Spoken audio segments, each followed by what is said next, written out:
हम लोग टेंस का क्लास कर रहे थे और काफी इम्पोर्टेंट क्लास चल रहा था हम लोगों का। बाबू जरा सारे एसी ऑन कर दो। बहुत ही बेहतरीन तरीके से बेटा सारे एसी ऑन कर दो, चला दो।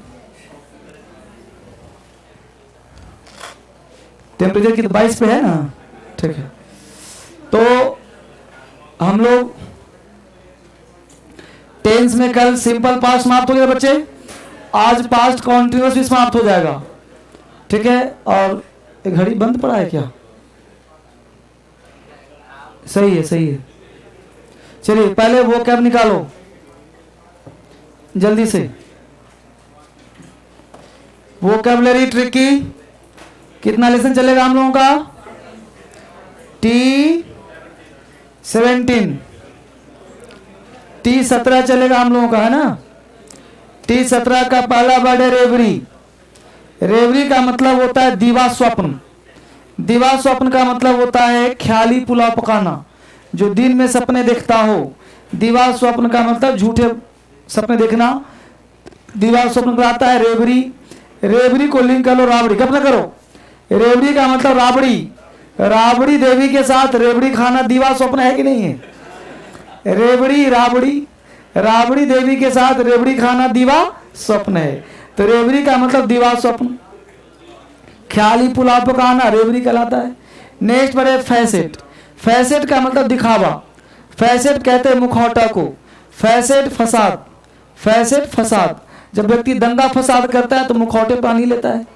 फैसेट फसाद, जब दंगा फसाद करता है तो मुखौटे पहन लेता है। तो फैसेट को लिंक कर लो फसाद से, मुखौटा। नेक्स्ट बढ़े ब्लेमिश। ब्लेमिश का मतलब दाग धब्बा। ब्लेमिश दाग धब्बा। ब्लेम मिस, ब्लेम मिस, सारा ब्लेम मिस पर लगा दिया। ब्लेम मिस दाग धब्बा कहां लगा दिया? मिस पर। तो ब्लेम मिस दाग धब्बा। पैंडेमोनियम कहते हैं कोलाहल को। पैंडेमोनियम कहते हैं शोरगुल को। तो pandemonium Pandey ji harmonium. Pandemonium Pandey ji harmonium. Pandey ji harmonium बजा करके कोलाहल कर रहे हैं, शोरगुल कर रहे हैं, हल्ला गुल्ला मचा रहे हैं। तो pandemonium Pandey ji harmonium, harmonium बजा करके शोरगुल मचा रहे हैं। तो पैंडेमोनियम पांडे जी हारमोनियम, कोलाहल शोरगुल करना। तो पैंडेमोनियम पांडे जी हारमोनियम बजाकर शोरगुल कर रहे हैं। सैक्रोसैंक्ट अति पवित्र। सैक्रोसैंक्ट का मतलब पवित्र होता है। तो सैक्रोसैंक्ट का मतलब सैकड़ों संत, यानी सैकड़ों प्रकार के संत पवित्र होते थे। आज तो राम रहीम पैदा हो रहा है। तो सैक्रोसैंक्ट, सैकड़ों संत पवित्र हुआ करते थे, है ना। तो सैक्रोसैंक्ट का मतलब अति पवित्र। मैलेडी, मैलेडी मतलब रोग। मैलेडी कहते हैं बीमारी को। मैलेडी मालाडी, मालाडी खाओ बीमारी पैदा करो। मैलेडी बीमारी। नेक्स्ट है म्यूटिलेट। म्यूटिलेट का मतलब अंग भंग कर देना। म्यूटिलेट का मतलब काट छांट कर देना। म्यूटिलेट मोटिलेट, मोटिलेट हो गई अंग भंग कर दो। फाल्टर लड़खड़ाना, फाल्टर लड़खड़ाना। फाल्टर फॉल्ट, जब व्यक्ति फॉल्ट करता है तो लड़खड़ा ही जाता है। कोई व्यक्ति झूठ बोलेगा देखना आवाज फंसेगा, कोई गलती कर गया हाथ पर कांपेगा। तो फॉल्टर फॉल्ट, फॉल्ट किया लड़खड़ाना शुरू कर दिया। नीड, नीड का मतलब मालिश। नीड मसाज करना। तो नीड, इसको कनीड मत पढ़ना, नीड पढ़ते हैं। तो नीड मतलब मालिश, और मालिश की नीड सबको होती है। नीड मतलब जरूरत भी होता है ना। तो नीड, नीड मालिश की नीड सबको पड़ता है, हर लोग मालिश करवाना चाहते हैं। शक्कर राहत देना। शक्कर का मतलब राहत पहुंचाना। शक्कर, शक्कर, अब शक्कर मांगने पड़ोसी आया तो शक्कर दे के राहत पहुंचा दिए। शक्कर राहत देना है कि पड़ोसी तो पड़ोसी है चाहे कोई हो, है कि नहीं। तो शक्कर, शक्कर दे करके क्या किया? राहत दे दिया। मान लो अड़ोसी पड़ोसी से तो मांग चलता रहता है कि नहीं। उसके यहाँ सब्जी क्या बनाते हैं, यहाँ सब्जी का आदान प्रदान। चाय बन रहा हो तो चीनी पड़ोसी से मांगो, कभी चाय पत्ती मांगो। ये दोनों तरफ से होता है गिव एंड टेक, लेन देन तो बना ही रहता है। तो मिलकर बोलो रेवड़ी, दीवा स्वप्न।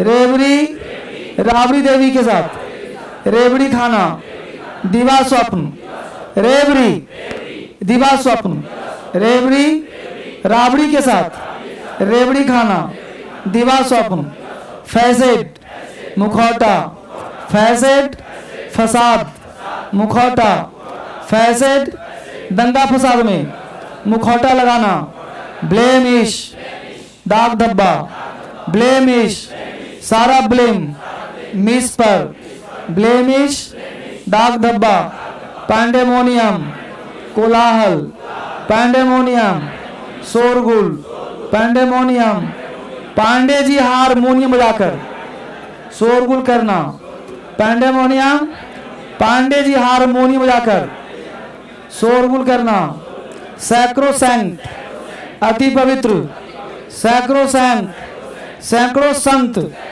अति पवित्र होते थे, आज सैक्रोसैंक्ट, अति पवित्र, मेलेडी, बीमारी, मेलेडी, माला दिखाओ, बीमारी पैदा करो, मेलेडी, बीमारी, म्यूटिलेट, अंग भंग करना, म्यूटिलेट, मोटिलेट हो गई, अंग भंग कर दो, फाल्टर, लड़खड़ाना, फाल्टर, फॉल्ट करके लड़खड़ा जाना, नीड, मसाज, नीड, मसाज की नीड सबको है, नीड, मसाज, नीड, मसाज की नीड सबको है, शक्कर, राहत देना, शक्कर, शक्कर देकर राहत पहुंचाना, पेज पलट दो,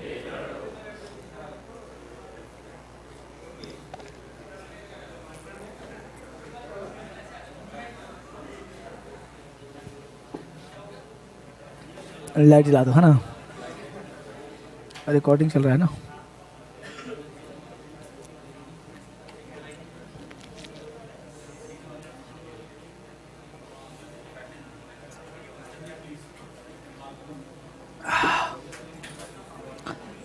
अब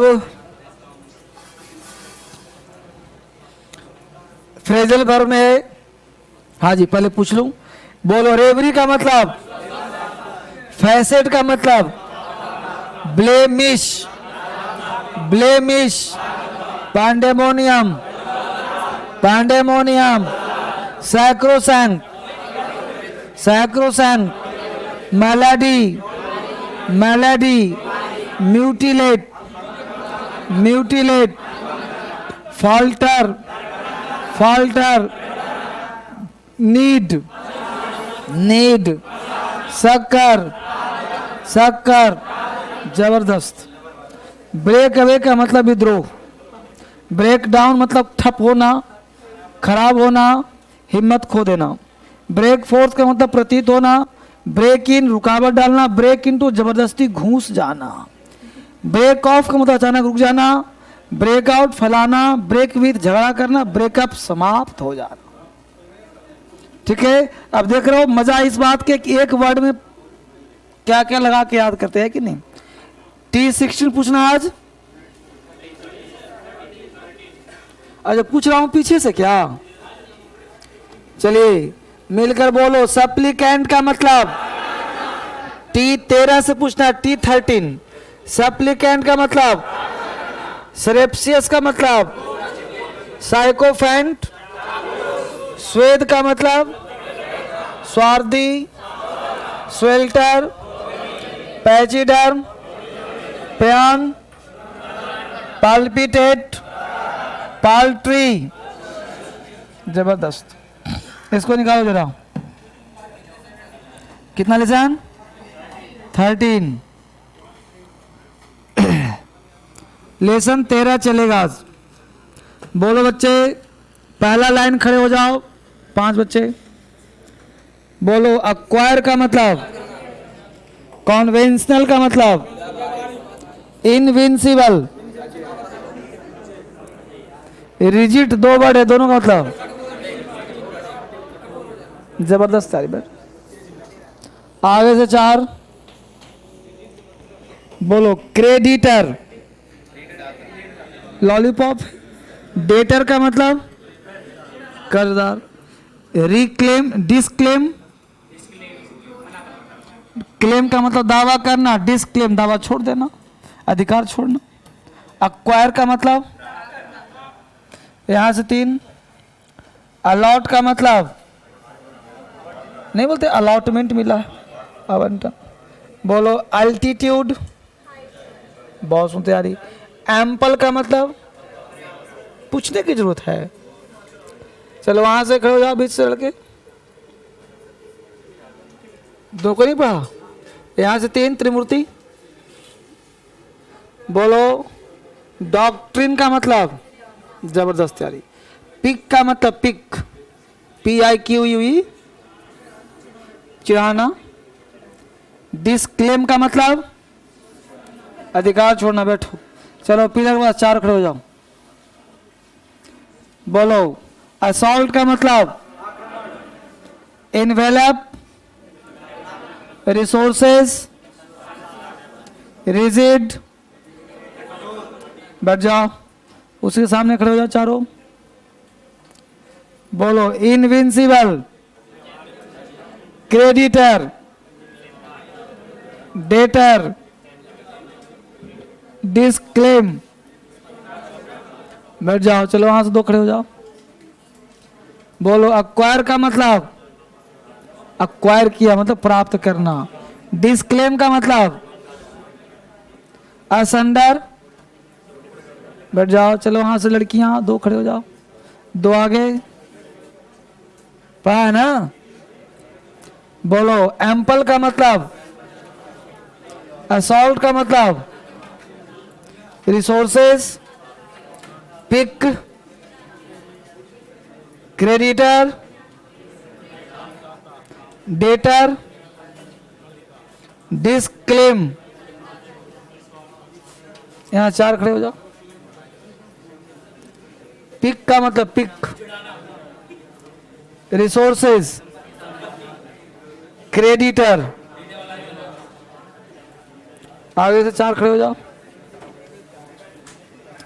डिस्क्लेम का मतलब proclaim, assault.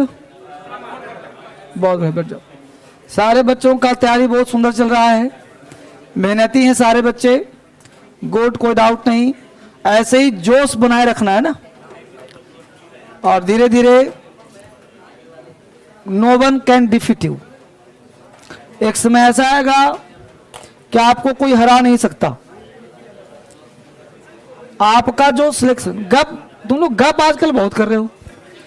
Pin drop silent रखो ना, जो बोलता हूं सुनो और एक एक बात को समझने का प्रयास करो। मैं ये कह रहा हूं कि 5000 सीट्स होते हैं और 40 लाख लोग फॉर्म भरते हैं, तो मैं चाह रहा हूं कि आपको 5000 में पहुंचा दूं, जितने सीट्स उस लायक बना दूं, मतलब आपको एक सीट दिला दूं। और इसके लिए क्या करना है कि जैसा मैं कहूं वैसा करना है। तो निकालिए पास्ट कॉन्टिन्यूअस टेंस, है ना। पढ़ाई पर ध्यान दीजिए। पास्ट कॉन्टिन्यूअस टेंस निकालिए फटाफट, और सीरियसली पढ़िए, खत्म हो जाएगा।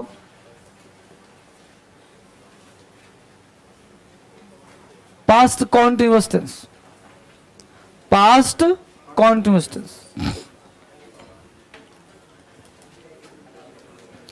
पास्ट कॉन्टिन्यूअस टेंस क्या कहता है जानने का प्रयास करते हैं। सबसे पहले मुझे बताएं कि कॉन्टिन्यूअस का मतलब होता है काम का चलना, राइट। और कंटिन्यूअस का मतलब होता है वह एक्शन जो परमानेंट एक्शन ना हो। हमने एक अंतर बताया था कि सिंपल प्रेजेंट और प्रेजेंट कॉन्टिन्यूअस में क्या अंतर है। तो हमने एक बात कही थी कि सिंपल प्रेजेंट का मतलब परमानेंट एक्शन और प्रेजेंट कॉन्टिन्यूअस का मतलब टेम्परेरी एक्शन। अच्छा से चापो, हाँ। सिंपल प्रेजेंट का मतलब टेम्परेरी एक्शन, नहीं परमानेंट एक्शन, और कॉन्टिन्यूअस का मतलब temperament action, sorry temporary action. तो टेम्परेरी एक्शन का मतलब जो है एक्शन जो कुछ पल के लिए हो और कंटिन्यू कर रहा हो। जैसे मैं यहां बैठा हूं, मैं खड़ा हूं, वह सोया है, वह रो रहा है, तो आईएनजी उसी में लगता है जो एक्शन कुछ देर पहले शुरू हुआ है और कुछ देर बाद समाप्त हो जाएगा। क्लियर, उसमें लगाते हैं कॉन्टिन्यूअस एक्शन, रहा रही हो चाहे ना हो। पास्ट कंटिन्यूअस लाइक दैट, यानी पास्ट में कोई एक्शन स्टार्ट हुआ होगा और पास्ट में समाप्त हो जाएगा, लेकिन एक पीरियड ऑफ टाइम तक चलेगा। जैसे बोलते हो रो रहा था, तो रहा था तो बोल दिया, लेकिन एक बात यहां समझ में ये नहीं रहा कि वह पढ़ रहा था, वो रो रहा था, वो खेल रहा था, है ना। I was reading, you were sleeping, he was coming. तो ये इतना सा पढ़ने के लिए मेरे पास नहीं आ सकते आप। अगर मेरे पास आए हो तो आपका मकसद महान होना चाहिए, क्योंकि यहां पे कदम वही रखता है जिसका मकसद छोटा मोटा नहीं, महान मकसद हो। यानी past continuous is not a single clause tense. Whenever we use past continuous tense, it must require a context to make the sentence logically correct. In the absence of any context, the sense of the sentence is not clear. Therefore, the sentence is logically incorrect. मतलब past continuous tense जो है बेटा, ये sentence जब भी होगा तो double clause के साथ होगा. It means we can say past continuous tense is a conditional tense. Past continuous जो टेंस होगा वो कंडीशनल होगा। अब समझिए बढ़िया से, यानी पास्ट कॉन्टिन्यूअस सिंगल क्लाउज का नहीं होगा। सिंगल क्लाउज का मतलब मैं पढ़ रहा था, पहले समझ लो फिर लिखवा सब दूंगा। तो मैं पढ़ रहा था, तुम सो रहे थे, वह जा रहा था। अब खुद अब डीप में सोचिए कि मैं पढ़ रहा था, तुम सो रहे थे, यह अधूरा लग रहा है कि नहीं लग रहा आपको? इसको ऐसे बोलूं कि जब मैं तुमसे मिलने आया था उस समय तुम सो रहे थे। जब मैं तुमसे मिलने आया था उस समय तुम सो रहे थे। अब बताओ लॉजिकल सही लग रहा है कि नहीं लग रहा? वह खेल रहा था जब तुम गए थे। जब तुम्हारे पिताजी आए थे तो तुम कहां जा रहे थे? मैं गाना गा रहा था जबकि तुम नाच रहे थे। मैं आ रहा था, तुम जा रहे थे। मैं सो रहा था, तुम पढ़ रहे थे। वह रो रही थी, मैं हंस रहा था। वह खेल रहा था, मैं सो रहा था। कहने का सेंस है कि जब भी आप बोले पास्ट का कोई भी सेंटेंस, कल भी बोला था और पहले भी बोला था कि जब भी पास्ट का कोई सेंटेंस बनाओ तो पास्ट कभी सिंगल क्लॉज में आएगा ही नहीं। छोटा मोटा सेंटेंस बोल चाल में बोल देते हैं, भाई आई वाज रीडिंग, गलत थोड़े है। I was reading you were गलत नहीं है, लेकिन मैं पढ़ाना क्या चाहता हूं?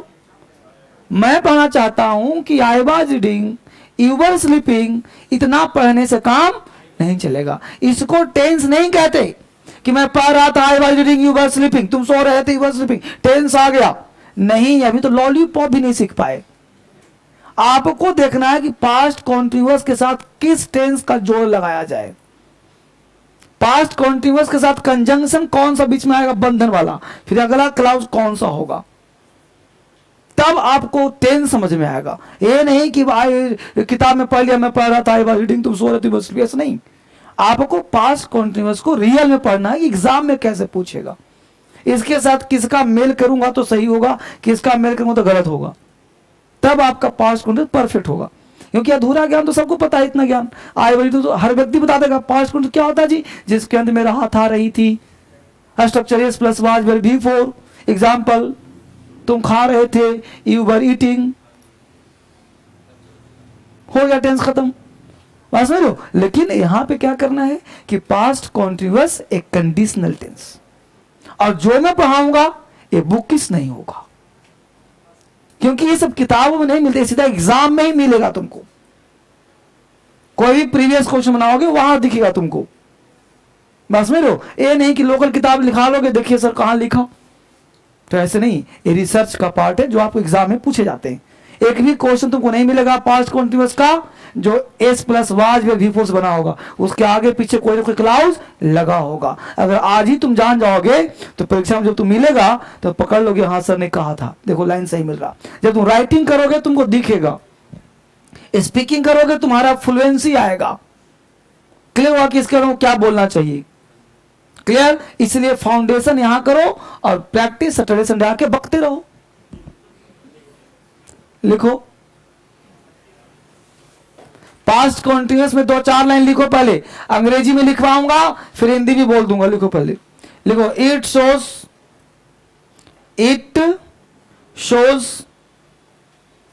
That an action, it shows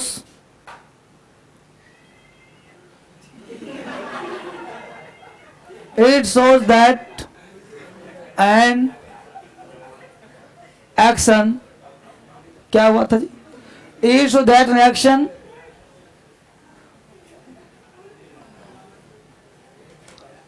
was continuous in the past. It shows that an action was continuous in the past. One more thing is very, very important. One more thing is very, very important. हाँ जी, important to note here, and that is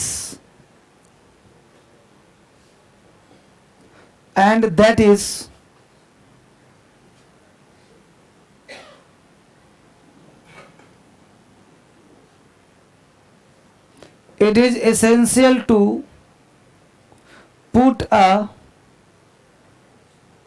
context to make the essential to make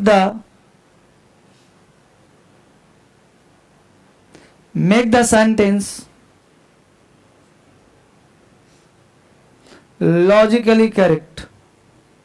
It is essential to put a context to make the sentence logically correct. समझा? हमने कहा बेटा कि it shows, यह दिखाता है, that an action, उस action को was continuous in the past, जो पास्ट में कंटिन्यू करता है.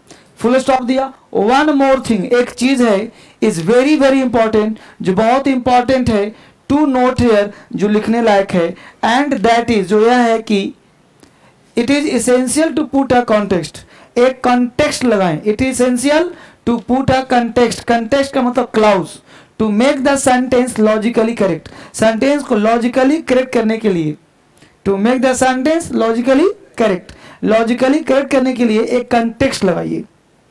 कंटेक्स्ट का मतलब होता है एक क्लाउज और लगाइए. तो लिखो NOT, नोट. नोट में लिखो कि the context will be in simple past tense. The context will be in simple past tense. The context will be in simple past tense. अब बताइए context किस टेंस का होगा? सिंपल पास्ट का होगा. The context will be in simple past tense. context किस tense का होगा बच्चे? सिंपल पास्ट का होगा. बात बना. The context will be in simple past tense. अब देखिए जरा गौर से, पहले मैं स्ट्रक्चर दे दूं, फिर आ जाऊंगा कॉमन एरर्स पे. देखना गौर से. हमने स्ट्रक्चर दिया कि सब्जेक्ट प्लस वाज वर, ये तो पता है ना, वाज सिंगुलर होता है और वर होता है प्लूरल. तो वाज वर प्लस वर्ब का फोर्थ फॉर्म अदर. इतना तुम लोगों को आता होगा. यहां पे बीच में लगा दिया हमने कंजंक्शन. क्या लगा दिया? अब इसके बाद कहा कि सिंपल पास्ट का तड़का मारिए, मार दिया. अब पूरा जो कॉन्टेक्स्ट तैयार हुआ वो कहलाया पास्ट कॉन्टिन्यूअस टेंस. हम लोग यहीं तक पढ़ते थे. ये जोड़ना सीख लिया, नया चीज. ये भी पढ़ा हुआ है, ये भी पढ़ा हुआ है. दो टेंस का मेल पढ़ लिया, बीच में कंजंक्शन लगा दिया, हो गया कॉन्टेक्स्ट तैयार. अब ये तुम्हारा स्पीकिंग भी है, राइटिंग भी है, एरर भी है. समझा बात को? इतना तो ज्ञान है ही तुमको पहले से, इतना पढ़ाने की जरूरत किया. ठीक है, इतना पढ़ाना होता 2 दिन में खत्म करता टेंस. अब बात करें हम नेगेटिव का. सब्जेक्ट प्लस वाज में एनटी लगा दिया, हो गया वाजंट. वर में एनटी लगा दिया, हो गया वरंट. वर्ब का फोर्थ फॉर्म अदर वर्ड, और आगे डॉट डॉट से काम चला लोगे. इस डॉट डॉट का मतलब सेम रिपीट करूंगा. इंटेरोगेटिव की बात करें, इंट्रोगेटिव की बात करें,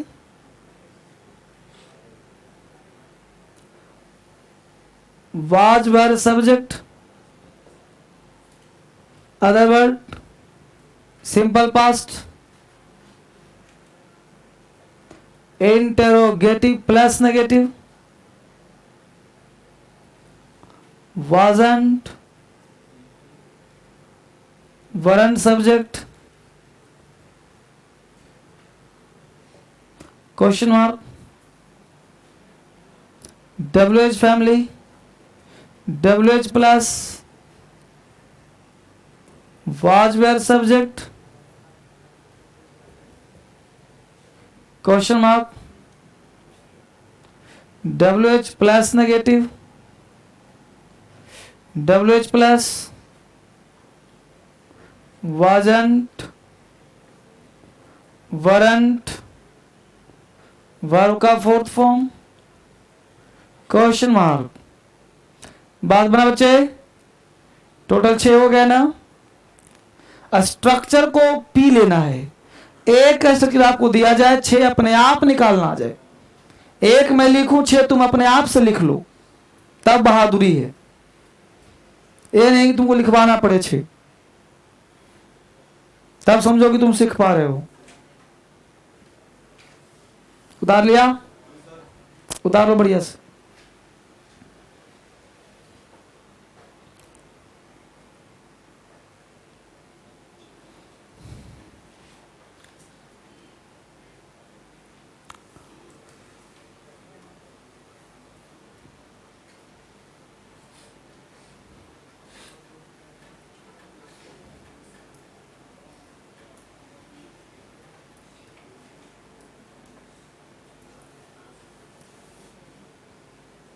मामला फिट है?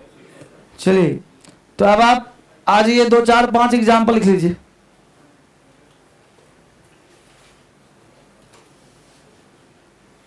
पहले लिखिए, जब मैं कल सुबह उससे मिलने गया। अच्छा ये बताओ कि इसके साथ गेट और मेक हाजिर लगाना आ जाएगा? गेट और मेक लगा लो इसके साथ। कहां लगाओगे? यही पे ना। यानी इसके साथ तुम चाहो तो गेट मेक लगा सकते हो। बोलो, गेट का V4 प्लस ऑब्जेक्ट प्लस, और मेक का हो जाएगा ऑब्जेक्ट प्लस, है ना? आता ही इतना है। एग्जाम्पल लिखो।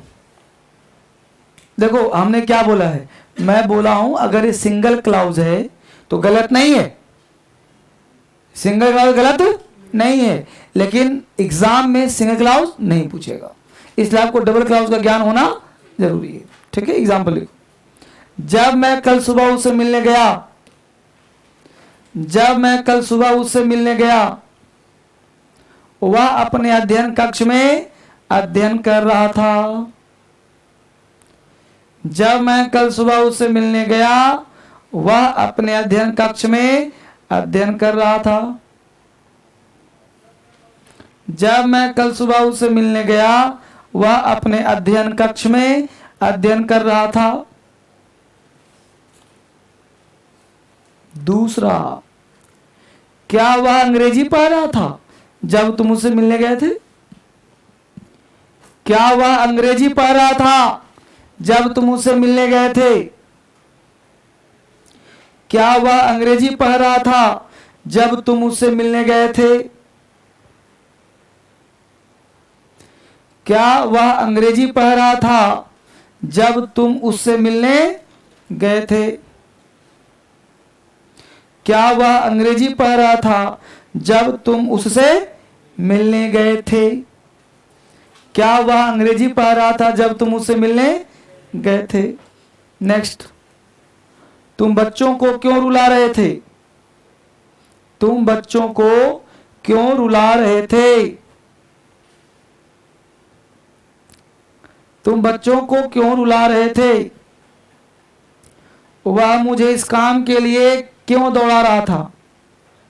वह मुझे इस काम के लिए क्यों दौड़ा रहा था? वह मुझे इस काम के लिए क्यों दौड़ा रहा था? वह मुझे इस काम के लिए क्यों दौड़ा रहा था? कितने हो गए? सबका अंग्रेजी बनाइए फटाफट।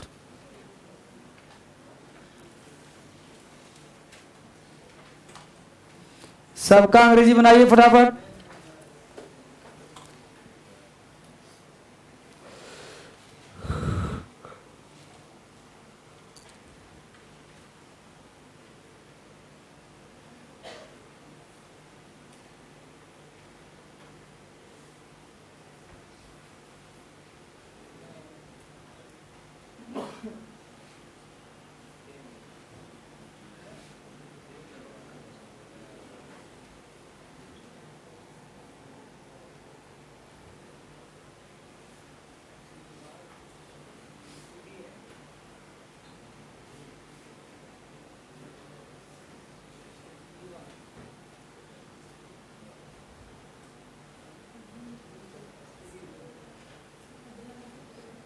अध्ययन मतलब स्टडी।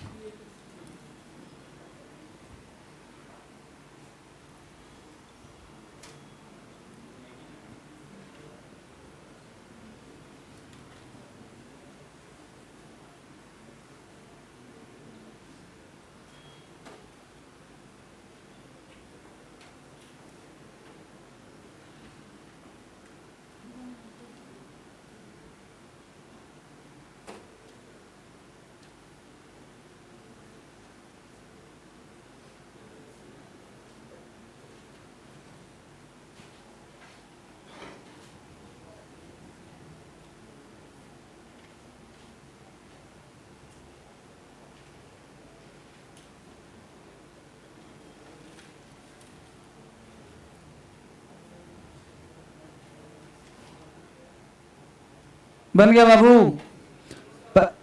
बनाओ बराबर। तो पहले आप पहचानिए कि कॉन्टिन्यूअस टेंस कौन सा है, फिर पहचानिए सिंपल पास्ट कौन सा है, दोनों को मिला दीजिए। तो पहला सेंटेंस है, जब मैं कल सुबह, क्या है, जब मैं कल सुबह उसे मिलने गया था तो वह अपने अध्ययन कक्ष में अध्ययन कर रहा था। तो पहले बताइए पास्ट कॉन्टिन्यूअस कौन वाला है? वह अपने अध्ययन कक्ष में, तो he was studying in his study room. He was studying in his study room. He was studying in his study room. वह अध्ययन कर रहा था। कब भाई? तो जब मैं कल मिलने गया था, तो when I went to meet her yesterday morning. When I went to meet him yesterday morning. जब मैं कल शाम उसे मिलने गया था, कल सुबह उसे मिलने गया था, तो when I went to meet him yesterday morning. फिर से बोल दूं final. He was studying in his study room. He was studying in his study room when I went to meet him yesterday morning. बात बन गया। अगला concept हो सकता है, बिल्कुल समझ गए हो सकता है। ठीक है, अगला बोलो क्या है? क्या वह अंग्रेजी पढ़ रहा था जब तुम उसे मिलने गए थे? तो क्या वाज वह अंग्रेजी पढ़ रहा था? तो वाज ही पढ़ रही थी है? रहा है कि रही है? अगर रहा है तो ही लगाओ, रही है तो शी लगाओ। तो was he reading English? Was he reading English जब when you went to meet him? when you went to meet him. was he reading English when you went to meet him? यहां तक बोलो बच्चों को दिक्कत। अगला बोलो क्या है? तुम बच्चों को क्यों रुला रहे थे? why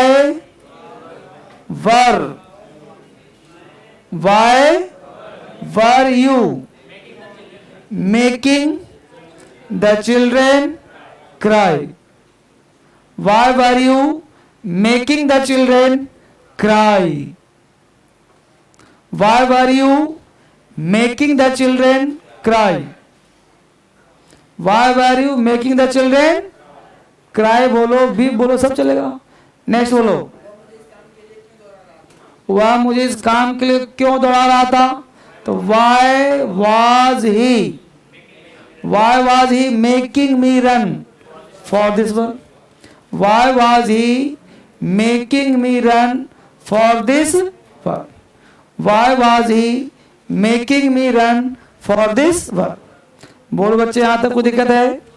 यह था हम लोगों का पास्ट कॉन्टिन्यूअस का एक बेसिक क्लास, जिसमें बेसिक स्ट्रक्चर आपको समझ में आ गया, एग्जाम्पल समझ में आ गया। अब एडवांस में चलते हैं। हेडिंग लिखे कॉमन एरर्स, हेडिंग बनाओ common errors in the use of past continuous.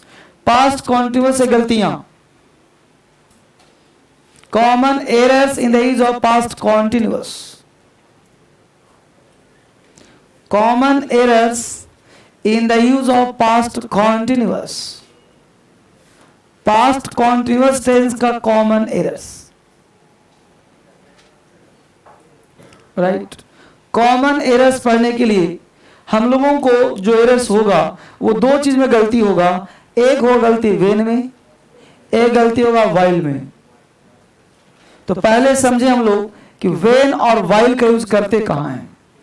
Basically अगर ये बात समझ में आ जाएगा तो वेन और वाइल में जहां कहीं यूज होगा कभी आपको डाउट नहीं होगा, इजी वे में यूज कर सकते हो। तो पहले वेन का दो तीन इसका यूज जाने और कुछ भ्रांतियां हैं वो जाने। वेन का पहला हिंदी होता है जब और दूसरा हिंदी होता है जबकि। वाइल का पहला हिंदी होता है जबकि और दूसरा हिंदी होता है जब। ये तो इसका हिंदी निकाला हम लोगों ने मीनिंग के हिसाब से। अब समझना क्या वेन का यूज करते कहां भाई, तो वेन का यूज करते हैं जब दो काम अल्टरनेट हो। अल्टरनेट का मतलब होता है कि एक काम होने के बाद दूसरा काम हो, एक काम को दूसरे काम से कोई मेल ना हो। इसमें दो तीन लाइन हिस्सा लिखो, नहीं तो अच्छे अच्छे बच्चों को दिमाग नहीं काम करता वेन का यूज करते कहां है। लिखो, जब दो काम अल्टरनेट हो, हिंदी में लिखो तब समझ में आएगा क्लियर मीनिंग। हाँ, वेन के आगे लिखो हिंदी में दो तीन लाइन। पहला वेन में लिखो WHEN में कि जब दो काम अल्टरनेट हो, दो काम अल्टरनेट। अल्टरनेट का मतलब हुआ एक काम समाप्त होने के बाद दूसरा काम हो, एक काम समाप्त होने के बाद दूसरा काम हो तो क्या लगाएंगे, वेन लगाएंगे। वेन का प्रयोग कब करेंगे, जब दो काम अल्टरनेट हो, एक घटना के बाद दूसरी घटना घटती हो तो क्या लगाएंगे, वेन लगाएंगे।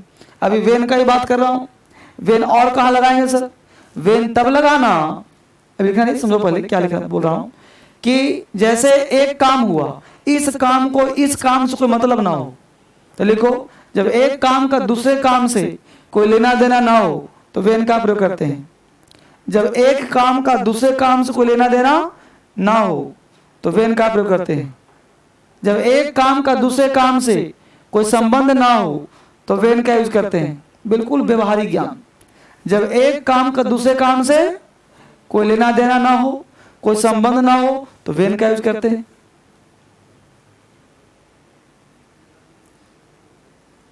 कोई संबंध ना हो, एक काम कोई मतलब नहीं, दोनों काम स्वतंत्र हो, बस हम जोड़ने के लिए वेन लगा रहे हैं। बस हम क्यों लगा रहे हैं वेन, जोड़ने के लिए, दोनों को समानता ना हो, कोई मतलब ना हो, ठीक है। वाइल में लिखो, वाइल में लिखो, जब दोनों काम साथ साथ हो तो वाइल लगाते हैं। जब दो काम साथ साथ हो तो वाइल लगाते हैं। दो काम जरूरी ना, दो सेंटेंस। जब दो काम साथ साथ हो तो वाइल लगाते हैं। जब दो काम साथ साथ हो तो वाइल लगाते हैं। When two works happening at the same time, in that case while is used. जब दो काम साथ साथ हो तो क्या लगाते हैं, while। दूसरा कॉन्सेप्ट क्या हो सकता है, जब एक काम का दूसरे काम से संबंध हो, जब एक काम का दूसरे काम से कोई ना कोई संबंध हो तो while लगाते हैं। जब एक काम का दूसरे काम से कोई ना कोई संबंध हो तो while लगाते हैं। जब एक काम का दूसरे काम से कोई ना कोई संबंध हो तो while लगाते हैं।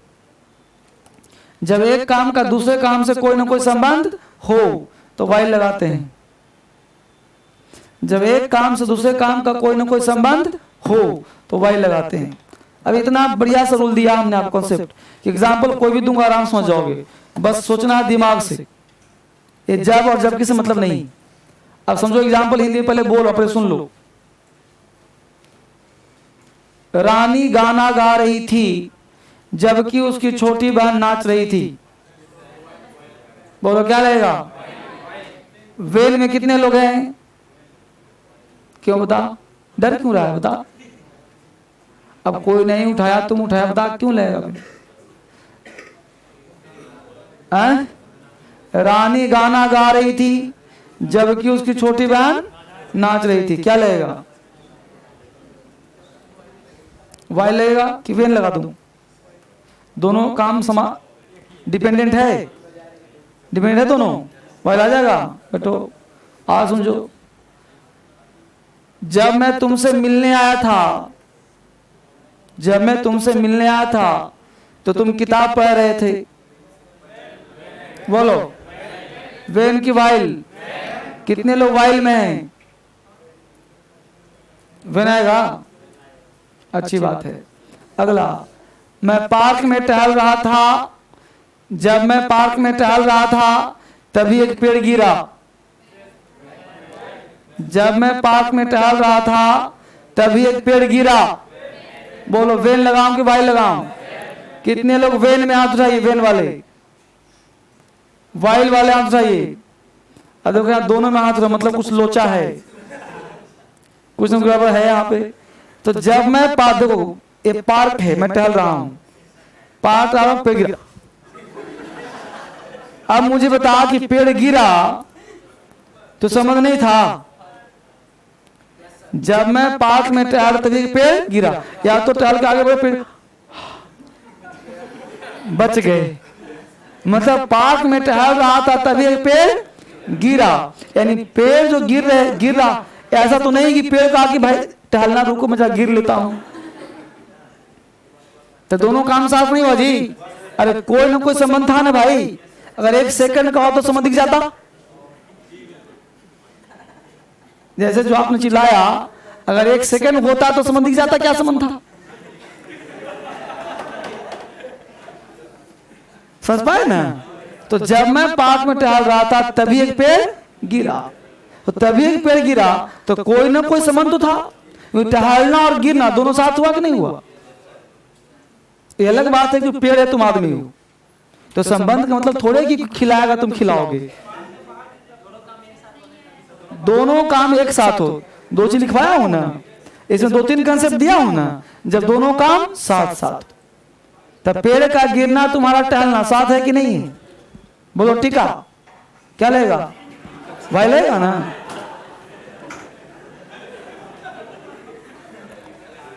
समझ पा रहे हो? अगर ये और देखो एग्जाम्पल समझो पहले। अगला कॉन्सेप्ट देखो, हमने कहा कि जब तुम्हारे पिताजी आए थे, जब तुम्हारे पिताजी आए थे तो तुम कहां जा रहे थे?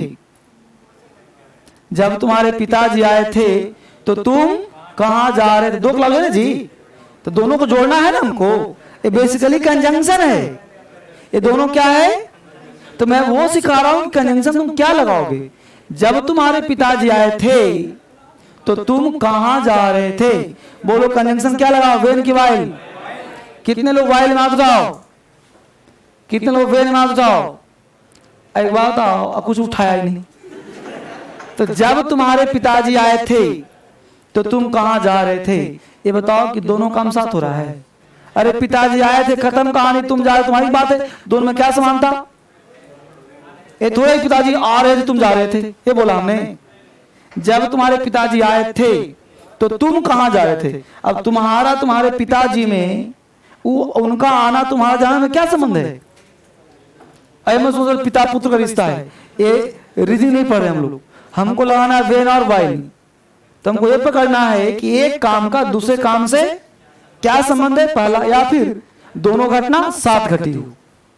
तो पिताजी का आना तुम्हारा जाना घटना साथ घटी है। पिताजी अपने कहां से आ रहे होंगे, तुम कहां जा रहे हो? जब तुम्हारे पिताजी आए थे तो तुम कहां जा रहे थे? तो पिताजी आए थे, मैं आ रहा था नहीं बोल रहा हूं। जब तुम्हारे पिताजी आए थे मतलब फिनिश्ड, तुम कहां जा रहे थे, कंटिन्यूअस जोड़ने के लिए वेन। हजार एग्जाम्पल दूंगा, मैं समझा नहीं खड़ा हूं बेटा। वेन और वाइल में बच्चे कंफ्यूज कर जाते हैं, है ना। और एग्जाम्पल देखो, और देखो ना, जब तुम आए थे, जब तुम आए थे तो मैं इस क्रिकेट में इस फील्ड में क्रिकेट खेल रहा था। फिर जब तुम आए थे तो मैं इस फील्ड में क्रिकेट खेल रहा था, तो वेन आएगा। जब तुम आए थे तो मैं इस फील्ड में क्रिकेट खेल रहा था, तो वेन आएगा ना। और एग्जाम्पल देखो, एग्जाम्पल और समझ लो पहले।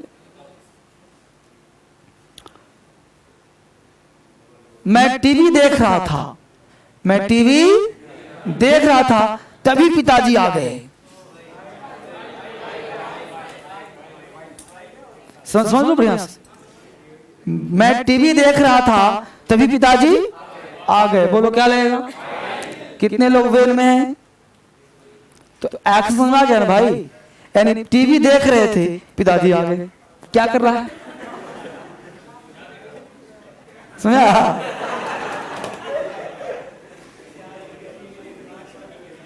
तो एक्शन साथ हो गया तो वाइल लग जाएगा, एक्शन है तो वेन लग जाएगा। तो एग्जाम्पल याद हो गया। अब हिंदी समझ में आ गया ना। अब मैं दोनों का दे रहा हूं स्ट्रक्चर, क्या बनाओगे कहां, वो तो क्वेश्चन में ना, एक कंजंक्शन है। वे जब क्वेश्चन तुम कब आओगे, व्हेन विल यू कम, है ना। यहां बता कोई दिक्कत, तो वेन यहाँ पे कंजंक्शन है, और जो वेन मतलब कब होता है वो क्वेश्चन होता है। जैसे तुम कब आओगे, वेन विल यू कम, तुम कब जाते हो, वेन डू यू गो, है ना, वो अलग बात है। यहाँ पे कंजंक्शन है। यहाँ तो बात बन गया आगे। अब इतना आगे यहाँ समझिए स्ट्रक्चर क्या होगा। तो सब्जेक्ट प्लस वाज, वर्ब का फोर्थ अदर वर्ड, यहाँ पे जोड़ने के लिए वेन लगाना। Subject plus V2 plus other word, clear. इसको तुम चाहो तो क्रॉस कर सकते हो, इसे उठा कर यहां, इसे उठा कर यहां। When plus subject plus V2 plus other word, subject plus was, verb का फोर्थ फॉर्म अदर वर्ड। ये तुम्हारा वेन का हुआ स्ट्रक्चर। इसे स्ट्रक्चर पे वेन वेस्ट है तुम्हारा। वेन जब भी जाएगा तो क्या गप कर रहे बेटा, सिंपल पास्ट के साथ जगह ध्यान देना। एक पूरा का उठा के हमने वहां कर दिया, उस उठाकर हमने यहां कर दिया। ये आपको कॉन्सेप्ट दिमाग में रखना है, वेन और वाइल का कॉन्सेप्ट। जब दो काम साथ साथ हो तो वाइल का प्रयोग, अल्टरनेट हो तो वेन का प्रयोग। तो वेन लगाना आ गया, कहां लगाएंगे, सिंपल पास्ट के साथ। पास्ट कंडीशन फ्री रहेगा। मिटाओ इसको। Structure number 2, structure number 2।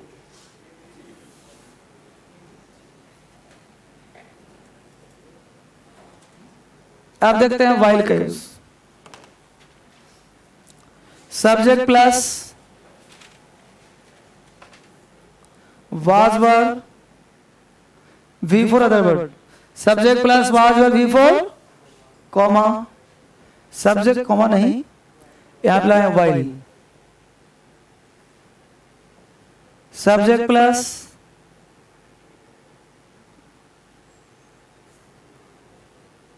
Was verb V4 other word. देख रहे हो, डबल पास्ट कंटिन्यूअस तुम पहली बार सीख रहा होगा। दो पास्ट कंटिन्यूअस को जोड़ना सीख रहे हो। नहीं, इसे यहां करो, इसे यहां करो। क्या करोगे भाई, while subject was verb V4 other word, subject was verb other word. बोल बच्चे, स्ट्रक्चर में कोई दिक्कत है तो वाइल के साथ दो कॉन्टिन्यूअस लगा सकते हो। मैं आ रहा था, तुम जा रहे थे, मैं सो रहा था, तुम पढ़ रहे थे। अभी एग्जाम्पल हिंदी में दूंगा, घबराए नहीं। और उसी को उठा के वहां करे, उसको यहां कर दिया, आगे पीछे किया हूं, बस कोई दिक्कत नहीं।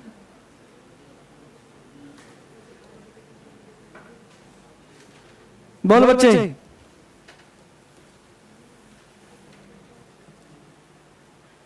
थोड़ा सा अलग तरह का है ना पास्ट कॉन्टिन्यूअस।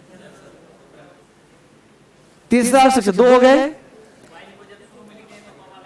हाँ ऐसे हाँ, हाँ?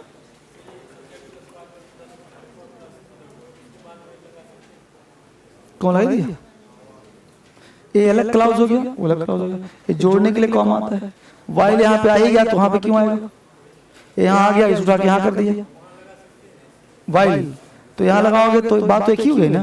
तो यहाँ नहीं आ जाते हो, जबकि वाइल इसके साथ था तो इसी को तुम उठाए हो, तो ये वाइल वाला क्लाउज है ना, है तो इसको ये नहीं करना होगा। स्वतंत्र है तो ऐसा है ही, जिसके साथ कंजंक्शन आएगा वही लगाओगे। हो गया बाबू चौथा स्ट्रक्चर। तीसरा स्ट्रक्चर,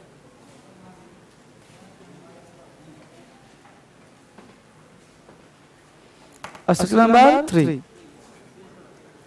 वाई के साथ कॉन्टिन्यूस आएगा, कॉमा के बाद एस प्लस बी टू।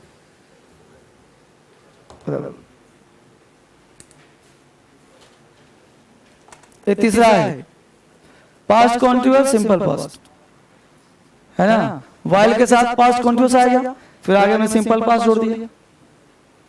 ये स्ट्रक्चर को ध्यान रखना है। ये पॉजिटिव है, नेगेटिव बना सकते हो, बना सकते हो, जो मर्जी करे। ये तीन अक्षर हो गए। According to the nature of the sentence आप इसका यूज कर सकते हो। हाँ होगा, क्रॉस करो ना। क्रॉस देखो, दुनिया का सारा सेंटेंस जो डबल क्लाउज का आगे पीछे हो सकता है। जो भी सेंटेंस डबल क्लाउज का होगा वो आगे पीछे हो सकता है। बस थोड़ा सा मीनिंग सोचते हैं हम लोग कैसा हो वो ध्यान देना है।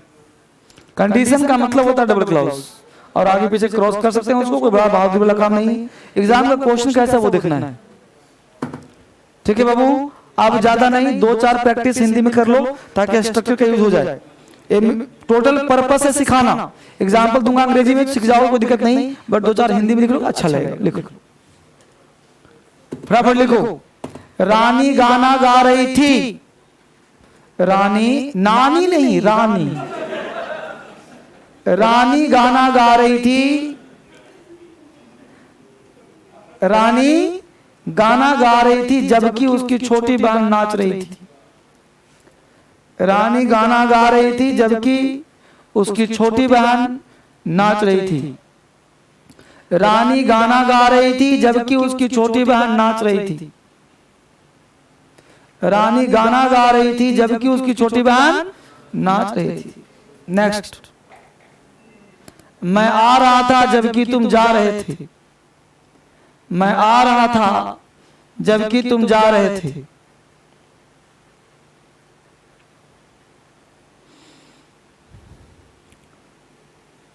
मैं आ रहा था जबकि तुम जा रहे थे। तीसरा, जब मैं पार्क में टहल रहा था तभी एक पेड़ गिरा। जब मैं पार्क में टहल रहा था तभी एक पेड़ गिरा।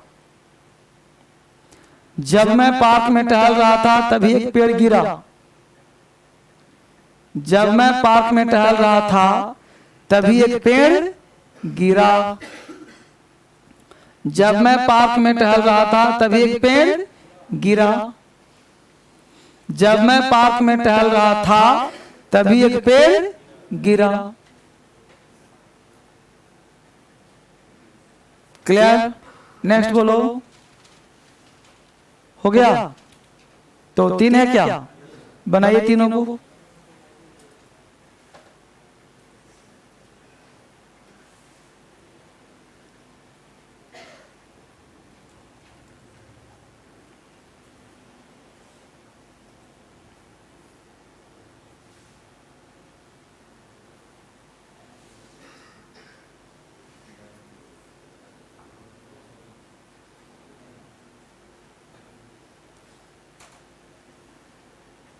सबका बनाइए अंग्रेजी बराबर जल्दी से।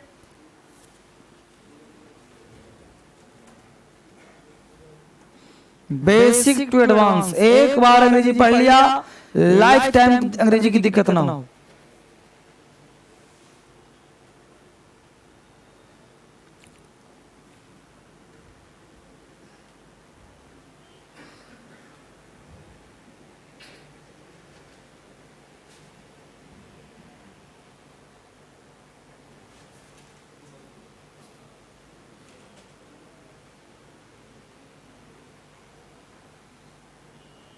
बन गया। बोल बेटा पहला सेंटेंस क्या है? रानी गाना गा रही थी, पर इतना बनाया था सिंपल सा है, Rani was singing a song.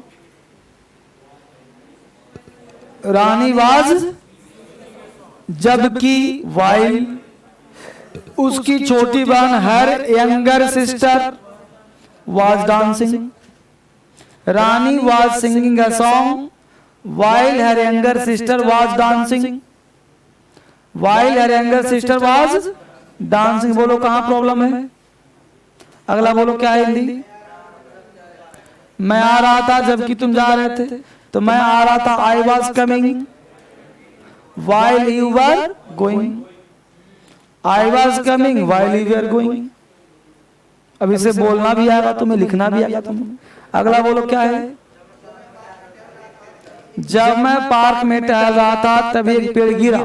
अब समझना गौर से, तो जब मैं पार्क में टहल रहा था, while I was walking in the park, while I was walking in the park, तभी पेड़ गिरा, comma a tree fell down, a tree fell down, तभी एक पेड़ गिरा, अ ट्री फेल डाउन। यहां तक बच्चे समझ में आ गया? कोई डाउट? अगला कॉन्सेप्ट। अब एक लाइन लिखिए पहले नोट, फिर मैं आगे बात करता हूं। पहले आप एक नोट लिखें, एक नोट लिखे पहले, और नोट में लिखें कि प्रेजेंट कॉन्टिन्यूअस, प्रेजेंट कॉन्टिन्यूअस के, प्रेजेंट कॉन्टिन्यूअस के सारे रूल्स, सारे कॉन्सेप्ट, प्रेजेंट कॉन्टिन्यूअस के सारे रूल्स, सारे कॉन्सेप्ट पास्ट कॉन्टिन्यूअस में लागू किए जाएंगे। प्रेजेंट कॉन्टिन्यूअस के सारे रूल्स एवं कॉन्सेप्ट पास्ट कॉन्टिन्यूअस में लागू किए जाएंगे, लागू किए जाएंगे। बस इजे मार्क की जगह वाज वेयर करना है, इजे मार्क की जगह वाज वेयर करना है, और है की जगह था करना है। बस इजे मार्क की जगह वाज वेयर करना है, और है की जगह था करना है। बिल्कुल उंगली पकड़ के चला रहा हूं तुम लोगों को, नहीं चले छोड़ के भागोगे, भटकते रहोगे आत्मा। तो इजे मार्क की जगह वाज वेयर करनी है, और है की जगह था। हिंदी में है तो था कर दो, इजे मार्क वाज वेयर कर दो। कैसे सर बताइए एग्जांपल? तो मैं बेटा तुम बोलो मैं पढ़ रहा हूं, मैं पढ़ रहा था। अब रूल्स क्या फॉलो करेगा सर? तो जहां वहां पे आईएनजी नहीं लगा था, जैसे वहां पे नो का नो नहीं था, तो यहाँ का नो का नो हो जाएगा जी। अब वही 40 वर्ड वहां भी लिखवाऊं फिर यहां भी लिखवाऊं, तो टाइम वेस्ट ना है। अभी एक रूल लिखवा दिए, सब दिमाग काम कर गया सीधा कि भाई वहां पे नो का नोइंग नहीं था, तो यहाँ भी नो का नोइंग नहीं होगा। वहां बिलीव का बिलीविंग नहीं था, तो यहाँ बिलीविंग नहीं होगा। समझ में आया बात को? मैं तुम्हें देख रहा हूं, आई सी यू, तो मैं उसे देख रहा था, आई सॉ, आई सॉ। तो उसका बना सिंपल प्रेजेंट में, इसका बना सिंपल पास्ट में। बाबू इतना दिमाग अगर नहीं लगाओगे ना, तो दुनिया को तुम जीत नहीं सकते। कोच तुमको ट्रिक देगा, टेक्निक देगा, ये नहीं कि तुम्हारे बदले बैट बल्ला लेके खेलेगा। बैट बल्ला तो तुम्हें ही चलाना पड़ेगा। समझ पा रहे हो ना? इसलिए घर पे आप मेहनत करिए, प्रैक्टिस करिए। बस एक दो रूल मैं लिखवा दे रहा हूं, जैसे क्या लिखो वो समझिए। जिस प्रकार पढ़ाया था प्रेजेंट कंटिन्यूअस में कि कोई चीज ग्रेजुअल इंक्रीजिंग हो या ग्रेजुअल डिक्रीजिंग हो, लगातार वृद्धि हो, लगातार ह्रास हो, तो बोलो प्रेजेंट कंटिन्यूअस का प्रयोग करते थे ना वहां। जैसे मेरे दादाजी दिन पर दिन बूढ़े से बूढ़े होते जा रहे हैं, तो बताया था माई grandfather is getting, my grandfather getting older and older day by day। बोलो नहीं पढ़ा था जी? तो है को था कर देना है कि मेरे दादाजी दिन पर दिन बूढ़े से बूढ़े होते जा रहे थे, वह अमीर से अमीर होता जा रहा था, वह गरीब से गरीब होता जा रहा था, वह दिन पर दिन मोटा से मोटा होता जा रहा था, वह दुबला से दुबला होता जा रहा था, है ना? पकड़ पा रहे हो ठीक से? तो इसके साथ बोलो कॉन्टिन्यूअस का प्रयोग करते हैं ना, इसके साथ डबल कॉम्पिटिटिव लगाते हैं ना, तो डबल कॉम्पिटिटिव आएगा, कॉन्टिन्यूअस आएगा, बस इजे मार की जगह बाज बेर कर देना है। तो इसी के लिख लो, फटाफट लिखो, लिख लीजिए।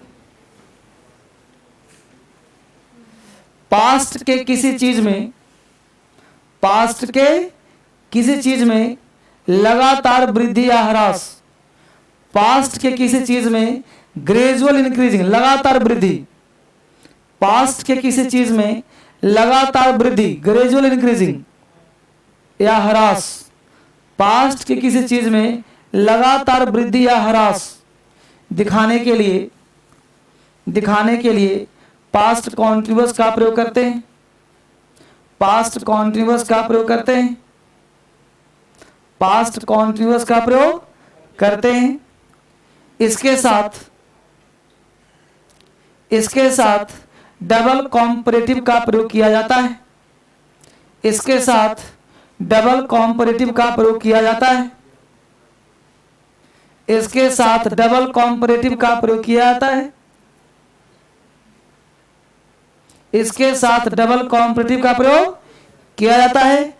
और चुपके से ब्रैकेट में डाल दो, क्या क्या बढ़ाता है? गेट, ग्रो और बिकम। ये अक्सर 3 बार दिखता है ना बाबू, गेट, ग्रो और बिकम, ये 3 शब्द का ही अक्सर प्रयोग होता है। ये 3 शब्द तुमको ऐसे भी कहीं दिखे तो डबल कॉम्परेटिव लगा देना, डबल ना भी मिले तो सिंगल लगा देना, मतलब इसके बाद कॉम्परेटिव आएगा ही आएगा। अब वो वाला गेट नहीं है जो तुम गेट पढ़े थे, गेटिंग मेकिंग वाला, वो क्वालिटी वर्ब नहीं, गेट का मल्टी यूज है। गेट का मतलब पाना भी होता है, समझ रहे हो ना, ये ध्यान देना। तो गेट का मल्टी यूज है। एग्जाम्पल लिखो, he was getting, he was getting, he was getting fatter and fatter day by day, he was getting fatter and fatter day by day, he was getting fatter and fatter day by day। इसका हिंदी हुआ, वह मोटा से मोटा होता जा रहा था दिन प्रतिदिन। he was getting fatter and fatter day by day। एक और लिख लो, she was becoming, she was becoming more and more ambitious, she was becoming more and more, she was becoming more and more ambitious, ambitious, she is becoming more and more ambitious, ambitious, ambitious। ambitious कहते हैं महत्वाकांक्षी को, महत्वाकांक्षी।